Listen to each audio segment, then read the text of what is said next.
Donc, je suis Olivier Quinet, professeur d'histoire-géographie au collège Jean Rostand de Montgomery-Nestérol.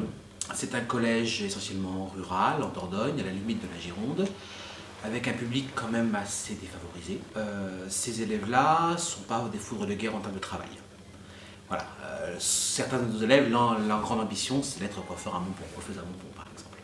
Je crois que j'ai commencé en 2013. Je m'étais déjà intéressé à l'approche par compétences. Voilà, quand les compétences sont arrivées en 2005.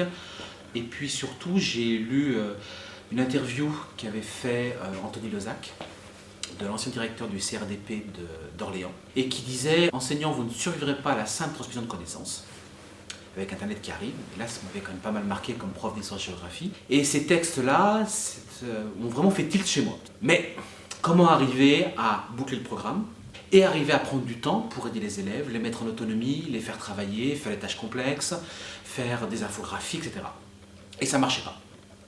La pratique telle que je l'avais, j'étais pas satisfait, j'arrivais pas à faire rentrer le cercle dans le carré.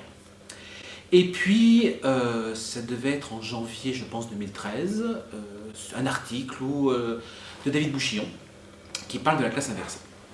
Et là, ça a été la lumière. Et j'ai commencé à travailler dans ce sens-là.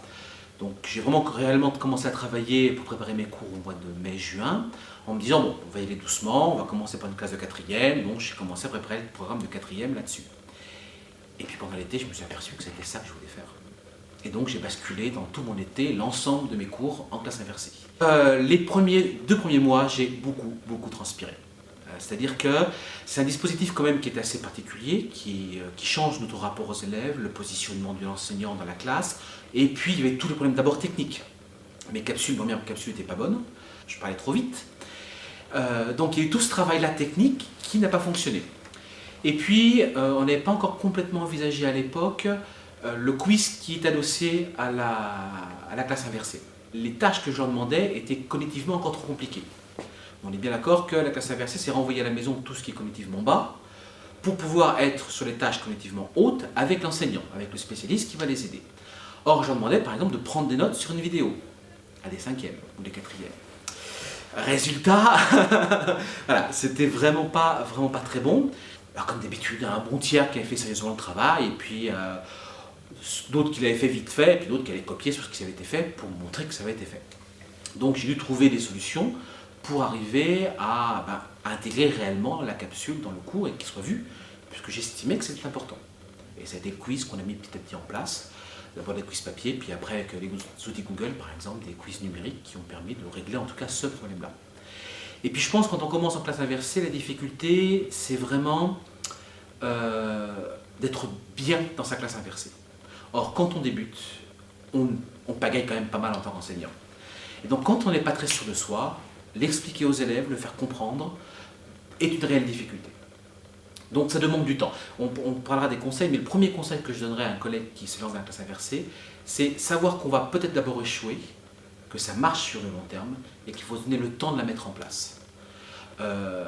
6 mois, c'est pas assez, par exemple. Il faut vraiment une année, et puis on fait évaluer sa pratique, et au fur et à mesure qu'on évolue et qu'on évalue sa pratique, on la différencie, on règle les problèmes techniques, on règle un certain nombre de fractures numériques et qui vont permettre justement que ça se déroule de mieux en mieux. Et effectivement, au fur et à mesure des années, ce temps où je mouillais la chemise, je m'énervais auprès des élèves, et souvent c'est de ma faute, a diminué. Et aujourd'hui, je lance la classe inversée sans aucun problème. Et je vois cette année qu'une classe de 5e, donc, qui n'avait absolument pas connu le dispositif, ça s'est fait en 15 jours, c'était plié.